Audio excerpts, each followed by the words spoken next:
Hello friends, எல்லோருக்கும் வணக்கம். இது நம்மளோட ஹெல்த்தி லைஃப் ஸ்டைல் சேனல். இன்றைக்கி நம்ம சேனலில் தூதுவளை கீரையோட பெனிஃபிட்ஸ் அண்ட் அதில் ஒரு ரெசிபி தான் நம்ம இன்றைக்கி பார்க்க போகிறோம். இந்த கொரோனா பீரியடில் இது ரொம்பவே யூஸ்ஃபுல்லாக இருக்கும். மெயினாக கோல்டு, காஃப், தொண்டைவலி அந்த மாதிரி மூச்சு பிரச்சனை இருக்கிறவங்க கண்டிப்பாக இந்த ரெசிப்பியை நீங்கள் செஞ்சு சாப்பிட்லாம். இந்த செடி இப்படித்தான் இருக்கும், கொடி மாதிரி படரும். இதோட பூ வந்து பர்பிள் கலரில் இருக்கும். இதோட காய் வந்து க்ரீன் கலரில் வரும். அது அப்படியே பழுத்து நல்லா ரெட் கலரில் மாறிடும். இந்த பழுத்த பழத்தை எடுத்து நம்ம மண்ணில் போட்டாலே அது நிறைய செடிங்களாக முளைச்சி வரும். இதோட இலைங்க பார்த்திங்கன்னா இப்படித்தான் இருக்கும், ஹார்ட் ஷேப்பில் இருக்கும்.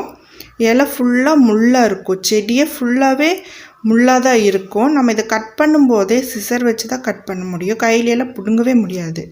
இதோட இலைகள்லேயே பார்த்திங்கன்னா சின்ன சின்ன முள் நிறையா இருக்கும். இதை நம்ம பார்த்து ஹேண்டில் பண்ணணும். இதை வந்து நல்லா வாஷ் பண்ணிக்கணும். வாஷ் பண்ணி தனியாக வச்சுருங்க. இதை வச்சு நம்ம ஒரு ரசம் செய்ய போகிறோம். இதில் வந்து ரசம் வைக்கலாம், சூப் வைக்கலாம், துவையல் செய்யலாம். அப்புறம் வந்து இதை அரைச்சி தோசை மாவு கூட மிக்ஸ் பண்ணி தோசை சுடலாம், சட்னி செய்யலாம். இதில் நிறைய ரெசிபி செய்யலாம். அதே மாதிரி இதில் நிறைய பெனிஃபிட்ஸ் இருக்குது உங்களுக்கு. இதில் வந்து கால்சியம் இருக்குது. கால்சியம் வந்து நம்ம போனுக்கும் டீத்துக்கும் ரொம்பவே நல்லது. கேஸ் ப்ராப்ளம் இருக்கிறவங்க இது சாப்பிட்லாம், ரிலீஃப் ஆகும். அதே மாதிரி பாடி ஹீட்டை வந்து இது நல்லாவே குறைக்கும். நமக்கு கேன்சர் வராமல் இது ப்ரிவெண்ட் பண்ணும். இதை தொடர்ந்து நம்ம சாப்பிட்டே இருந்தால் நம்ம உடம்புல எதிர்ப்பு சக்தியும் அதிகரிக்கும். இது எப்படி செய்யலான்ட்டு பார்த்துடலாம். இதோட ரெசிபி.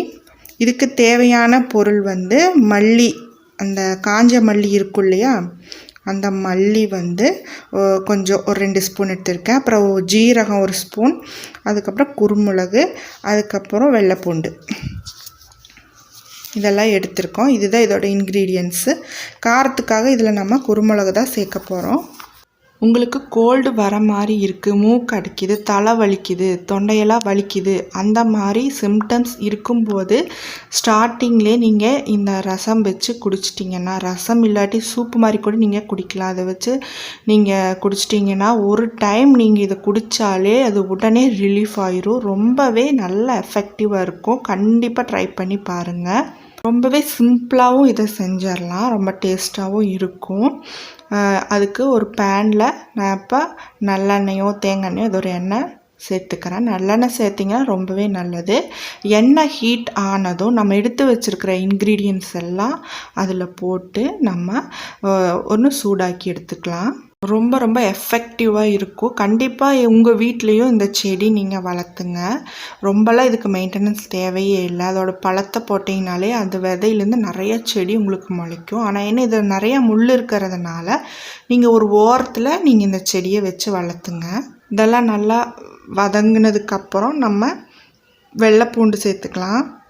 இந்த செடி நல்லா படர்ந்து வளரும். அதனால் ஒரு ஓரமாக வச்சு நீங்கள் இடம் செட் பண்ணி நீங்கள் அதை வளர்த்திக்கலாம். கண்டிப்பாக எல்லாரோட வீட்லேயும் இருக்க வேண்டிய செடி தான் இது. இந்த ரசம் வந்து எல்லாருமே குடிக்கலாம், குழந்தைங்கள்லேருந்து பெரியவங்க எல்லாருமே நீங்கள் இதை சாப்பிடலாம். ரொம்பவே இதில் மருத்துவ குணம் வந்து நிறைய இருக்குது உங்களுக்கு. இந்த கொரோனா டைமில் கண்டிப்பாக இது எல்லாத்துக்குமே ரொம்ப நல்ல பெனிஃபிட்ஸை தரும். இந்த மாதிரி நம்ம சளி, இருமல் வந்தாலே நம்ம ரொம்ப பயந்துக்கிறோம். அதுக்கு நீங்கள் இந்த மாதிரி செஞ்சீங்கன்னா கண்டிப்பாக இதுலேருந்து உங்களுக்கு ரிலீஃப் கிடைக்கும். இப்போது கீரை வந்து நல்லா வதங்கிருச்சு. இது நல்லா வதங்கினதுக்கப்புறமா நம்ம கொஞ்சமாக மஞ்சத்தூள் சேர்த்துக்கலாம். மஞ்சத்தூள் சேர்த்ததுக்கப்புறமா கொஞ்சமாக பெருங்காயத்தூள் சேர்த்து இதோட சூடு பண்ணிக்கலாம். பெருங்காயத்தூள் ரொம்ப நல்லது. நம்ம ரசம் செய்யும்போது நார்மலாக எல்லா ரசத்துலேயும் யூஸ் பண்ணுவோம். கேஸ் ப்ராப்ளமெல்லாம் எதுவும் இருக்காது இதனால். இது சூடு ஆறுனதுக்கப்புறமா இது எல்லாத்தையும் ஒரு மிக்ஸி ஜாரில் போட்டு நல்லா நம்ம இதை அரைச்சி எடுத்துக்கலாம். இப்போ இதை நல்லா அரைச்சி எடுத்தாச்சு. இதை நீங்கள் அப்படியே தண்ணி ஊற்றி சூடு பண்ணி உப்பு போட்டு சூப்பு மாதிரி நீங்கள் குடிச்சிக்கலாம். இல்லாட்டி நம்ம ரசத்துக்கு தாளிக்கிற மாதிரி எண்ணெய் ஊற்றி கடுகு, கருகாப்பில், காஞ்ச மிளகாய் எல்லாம் போட்டு தாளித்ததுக்கப்புறம் இந்த கலவையை அது கூட சேர்த்து தேவையான அளவு தண்ணீர் விட்டு நீங்கள் ரசம் மாதிரியும் நீங்கள் இதை குடிக்கலாம். சாப்பாட்டில் ஊற்றி சாப்பிடலாம். ஓகே ஃப்ரெண்ட்ஸ், ரொம்பவே சூப்பரான ரொம்ப ஹெல்த்தியான நம்ம இந்த சுச்சுவேஷனுக்கு தேவையான ஒரு வீடியோ நான் உங்களுக்கு போட்டிருக்கிறேன்னு நினைக்கிறேன். இது கண்டிப்பாக நிறையா பேர்த்துக்கு யூஸ்ஃபுல்லாக இருக்கும்.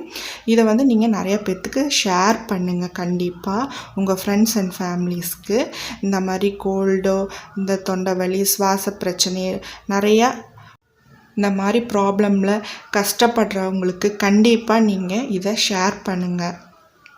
நிறைய பேர்த்துக்கு இந்த தூதுவளை கீரைனா என்னன்னே தெரியாது, இதை எப்படி யூஸ் பண்ணுறதுன்னு தெரியாது. அந்த மாதிரி இருக்கிறவங்களுக்கு கண்டிப்பாக இதை ஷேர் பண்ணுங்கள். எங்களோட சேனல் உங்களுக்கு பிடிச்சிருந்தா லைக் பண்ணுங்கள், ஷேர் பண்ணுங்கள். மறக்காமல் நம்ம சேனல் சப்ஸ்கிரைப் பண்ணுங்கள். Thank you friends.